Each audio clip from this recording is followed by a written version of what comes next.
છોટાઉદેપુર જિલ્લામાં રવિ સિઝનના પાકની ખરીદી મુદ્દે ખેડૂતોમાં ભારે નારાજગી જોવા મળી રહી છે।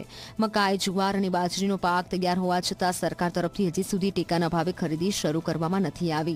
પુરવઠા વિભાગમાં બારદાનની અછત, ગાંધીનગરથી મંજૂરી ન મળવાનું કારણ આપવામાં આવી રહ્યું છે। ખેડૂતોએ રજીસ્ટ્રેશન કરાવી લીધું છે, તેમને પૈસાની જરૂર છે, પણ ખરીદી શરૂ થવાના એંધાણ નથી મળી રહ્યા। ત્યારે આર્થિક સંકટ અને માવઠાની ભીતિ વચ્ચે ખેડૂતો હવે મજબૂરીમાં ખાનગી વેપારીઓને સસ્તા ભાવે પોતાની જણસી વેચવા મજબૂર બન્યા છે। મકાઈનું વાવેતર ખૂબ પ્રમાણમાં કર્યું છે, ત્યારે બજારની અંદર ત્યારે ભાવ પૂરતો પ્રમાણમાં મળતો નહીં, એટલે ખેડૂતો ખૂબ વાગી થાય છે। ત્યારે સરકાર ખરીદે વહેલી તકે એવી અમારે સરકારને માંગ છે।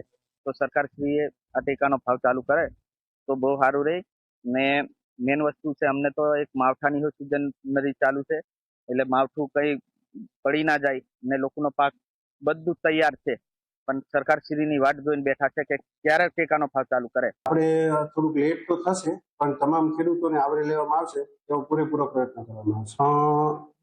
અમારે વડી કચેરીથી આપણા સૂચના મુજબ 10 થી 11 તારીખ સુધીમાં અથવા એ તારીખ સુધીમાં બારદાની આવક થનાર છે। તો જેવી બારદાની આવક ચાલુ થઈ જશે, તમામ સેન્ટરોએ આપણે બારદાન પહોંચાડી દેશું અને within 2-2 days we will start our process.